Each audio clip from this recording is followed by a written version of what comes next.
It's all gone a bit crazy at Celtic recently. There have been protests, which have only gained more and more strength since a failed UCL qualification campaign and, well, since recent events have played out. Brendan Rodgers has left the club.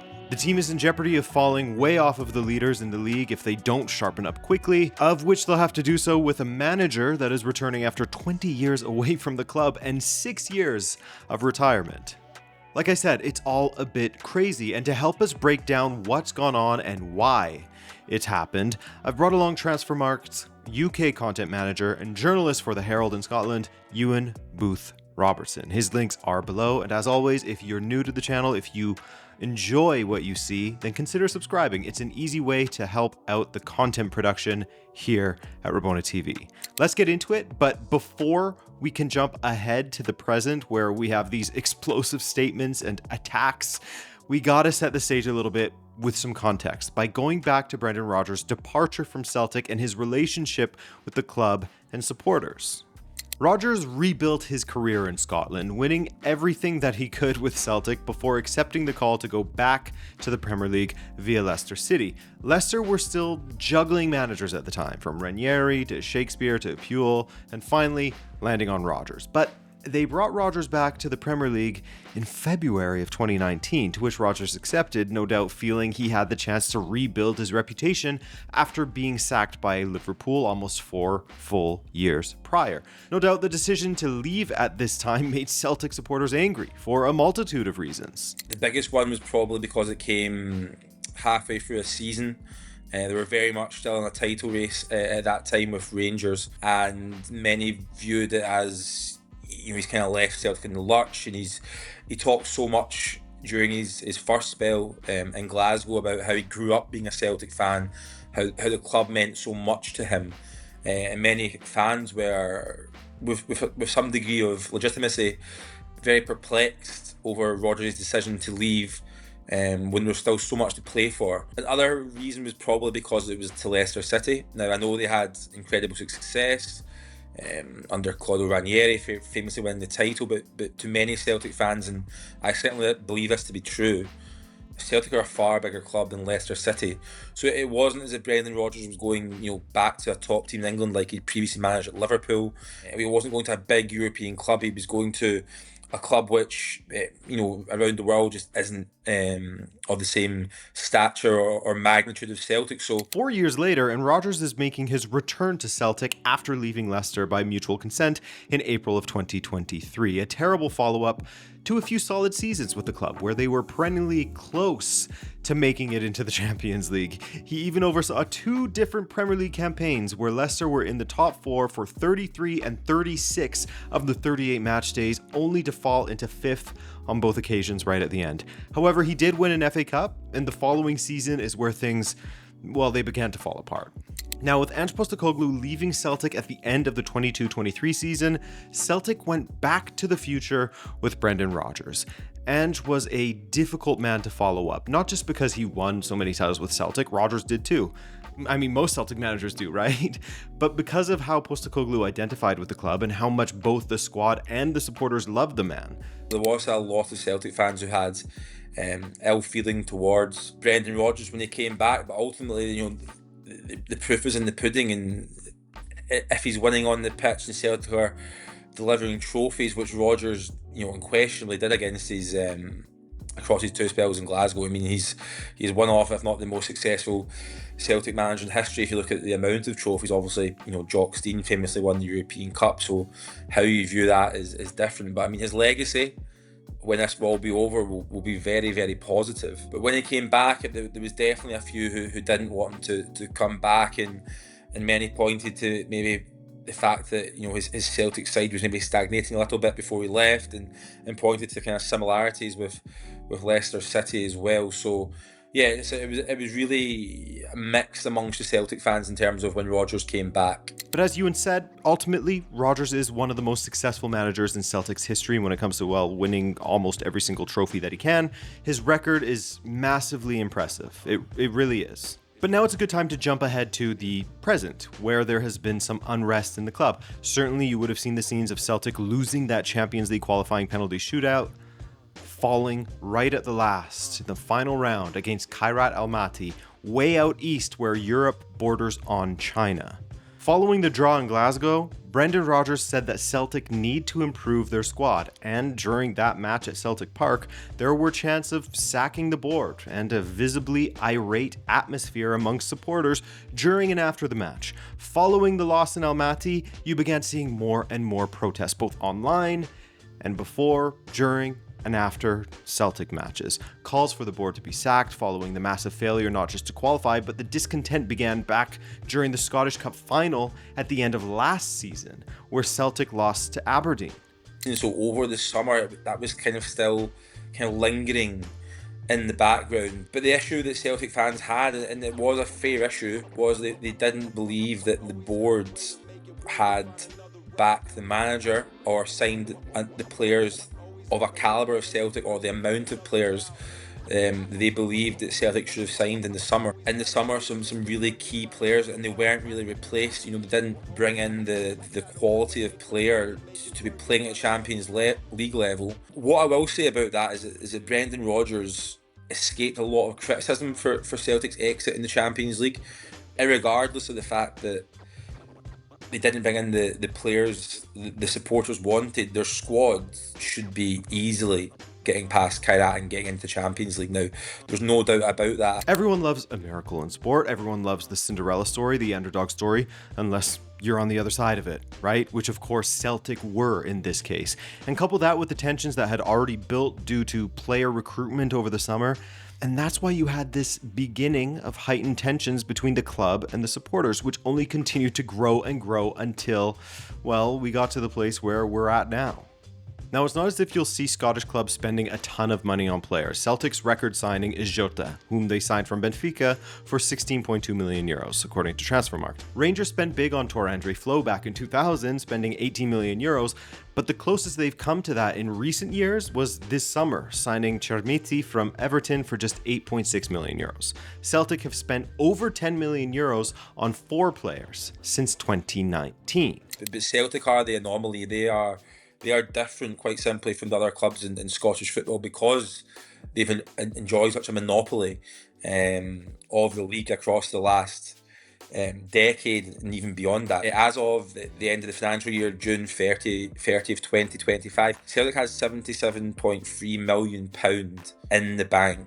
If you look at their transfer business over the years, Celtic have enjoyed incredible success at selling off their prized assets for huge transfer fees. That goes back to as far as Virgil van Dijk, Kieran Tierney, but in recent years you've had Jota, who they then sold back. They had Nicholas Kuhn this summer. Like we said, the money was there for signings. If you look at the bank balances, the fact that Celtic do make profit in the market basically every year, so the fans were basically saying, well, why isn't this money being spent on players? For example, if we look at the money they brought in from sales over the summer, you'll see that 30 million euros came their way, and yet Celtic spent just 15 million euros on players. And of course, it's not just the principle of not spending the money that they're bringing in, of not reinvesting in the squad, but with sales like that, you need to reinvest. Adam Ida was sold off to Swansea late in the window and wasn't replaced until Kelechi Iheanacho was brought in on a free transfer. And they don't have the depth or the quality of depth to handle a rash of injuries in a given position, as has happened recently in the striker position. And so, of course, this is where the frustrations lay, or some of the frustrations, and this is why people are angry at Dermot Desmond, of whom you may have heard about his explosive statement recently that added kerosene to the flames here. But Desmond's statement came out after it was announced that Brendan Rodgers had resigned from his position at Celtic. This was a major shock to Celtic supporters, even if it came after Celtic's loss to Hearts 3-1, which was their second loss of the season, their second consecutively, and left them 8 points behind the league leaders, Hearts.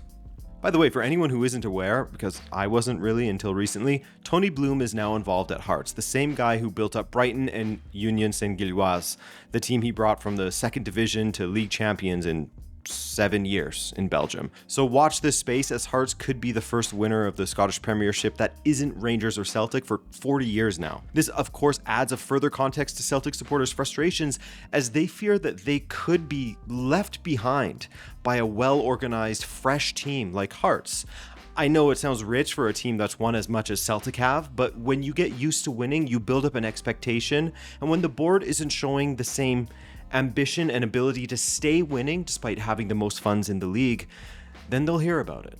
And remember, Rodgers himself had said publicly after the draw with Kairat that they need to strengthen the squad. A call to the board, if you will. So anyway, Rodgers resigns. A massive, massive shock. And Dermot Desmond, a relatively quiet guy and sort of the leader of the board, if not officially, then in practice, releases a statement that speaks about how he has been unhappy with how Rodgers had conducted himself of late, saying things that are apparently untrue, such as how the club didn't offer him a new contract despite Desmond saying that they had. I'll read a few of the more heated passages for you, and of course, this is directed at Rodgers. His later public statements about transfers and club operations came entirely out of the blue. At no point prior to those remarks had he raised any such concerns with me, Michael, or any member of the board or executive team. In reality, he was given final say over all football matters and was consistently backed in the recruitment process, including record investment in players he personally identified and approved.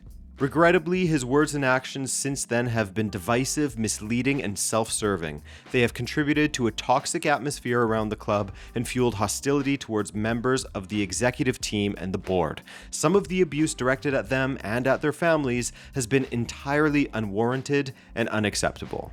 Every member of the board and executive team is deeply passionate about Celtic and acts at all times with professionalism, integrity, and a shared desire for success. What has failed recently was not due to our structure or model, but to one individual's desire for self-preservation at the expense of others. Whoa, I mean, the times where you've heard a club speak like this about a former manager are very, very rare, or a board member, I should say, speak about a former manager. Self-serving, contributing to toxic atmosphere, saying that the recent failures are down to Rodgers' pursuit of self-preservation. I mean, it's crazy. And what makes it crazier... He's very much the quiet man. You know, he's been compared to like an absent landlord. He probably spends more time in the golf course than he does at Celtic Park, for example. There's also, so just before we go into this, there's a little bit of a misconception that's been reported inaccurately that he's the majority shareholder at Celtic. He's not the owner. He's got about, I think it's 37%, but it does seem like he is calling the shots at the football club. Many Celtic fans question why he has so much influence at the club when he's not the owner of the football club. This has been a big bone of contention among Celtic fans. He never turns up to AGMs. He usually sends his son, for example. There's just a bit of ill feeling around him to kind of grow. And I mean, this is why it's so difficult to comprehend, because things have been so successful on the football pitch in terms of winning trophies, titles. It's the best period in Celtic's history in terms of success on the pitch. But there has been this kind of growing unrest behind the scenes and how much Desmond really cares about the football club, about the supporters. But it's not just Desmond who the Celtic supporters are angry with, as fan groups have released statements that have called out other board members, such as Michael Nicholson and Chris McKay, amongst others, for not having the spine, I guess, to not stand up to Dermot Desmond for the betterment of Celtic. Now, I wanted to speak earlier about Rodgers' relationship with the Celtic supporters upon his return to the club, and I'm sure you can see why now. Of course, there are always dissenting voices, but when it comes to most of the supporters groups and the average Celtic supporter, they stand on the side of Brendan Rodgers here. Even in Desmond's attempts to assassinate his character, which, by the way, it'll be interesting to see if Rodgers responds. I believe it's more of a question of when rather than if he responds. But as I was saying, in his attempts to eviscerate Rodgers and make him seem like the bad guy and the root of all of Celtic's issues, it's almost completely failed, as many supporters stand by Brendan Rodgers. The club, or at least Desmond, have tried to take a shot to ruin his reputation as he's walked away from them. A sucker punch, really. Punched him as he's walking away. And yet you see many supporters pointing to the fact that, yeah, okay, maybe Rodgers wasn't as brilliant as he once was. They are questioning him. Maybe the side wasn't playing as well, perhaps. But he is still one of their most successful managers of all time. This is a man who won 11 out of a possible 13 titles while coaching Celtic. That's remarkable. near all-conquering form. This is what makes the statement all the more crazy, right? Most clubs and executives would put whatever differences they had in the past aside and thank him for the great successes that he brought the club. It's not worth it to try to make him look bad, to end things on a sour note. It comes across as a desperate and cheap attempt to curry favor amongst supporters who have been protesting against you so much recently. But what we spoke of earlier about the fear of being left behind a bit by a team like Hearts, for example, there's also a threat growing from within the city walls. Rangers also have new ownership, the same guys who own Leeds United, 49ers Enterprises. But even with new ownership, they are really struggling. I mean, they only came on board in June of this year, so they need time to make change. But despite that, it's just unprecedented. You know, Celtic and Rangers, the two heavyweights of Scottish football, both changed their managers by October. You know, we're only 2 months into the season, and Martin O'Neill is back at Celtic. So I think he left the club, 20, 25 years ago. He's back in interim charge. He's a friend of Desmond, and yeah, it's just crazy to think that Martin O'Neill's now 73. He's came back. That in itself is a bit crazy, isn't it? The fact that Martin O'Neill has come out of retirement, where he's been since 2019, the man who won 7 trophies between 2000 and 2005 with Celtic, he's back out of nowhere. And that hasn't really been the headline story due to all of the craziness of the drama between Rodgers and Desmond, as well as the constant protests. Expect them before every match, such as last Wednesday, days after Rodgers resigned. They were happening before he left, after all. And the aforementioned Celtic Collective, gathered and outside 7 p.m. and then they're talking about sacking the board. And this has been a general kind of feeling amongst the fans. Away games, throwing balls, etc. onto the pitch. So this is not the dishappiness of the Celtic fans, unhappiness of the Celtic fans even hasn't just stemmed from this statement or Brendan Rodgers leaving. It's been there since the summer, and it's not going to go away. So it's going to be a very interesting season, not just for Celtic, who have a massive fight on their hands in protest of the owners, but to see if there will be a different winner in the Scottish Premiership, someone other than Rangers and Celtic for the first time since Sir Alex won it with Aberdeen in 1985, and we'll see how these big clubs respond, how they adapt. But yes, that's the quick version of what exactly is going on at Celtic and a little bit of the Premiership context. A big thank you to Ewan for joining me, and a big thank you to you as well for watching. My name's Adrian. I'll see you in a video in a couple of days, no doubt. All right? Take care.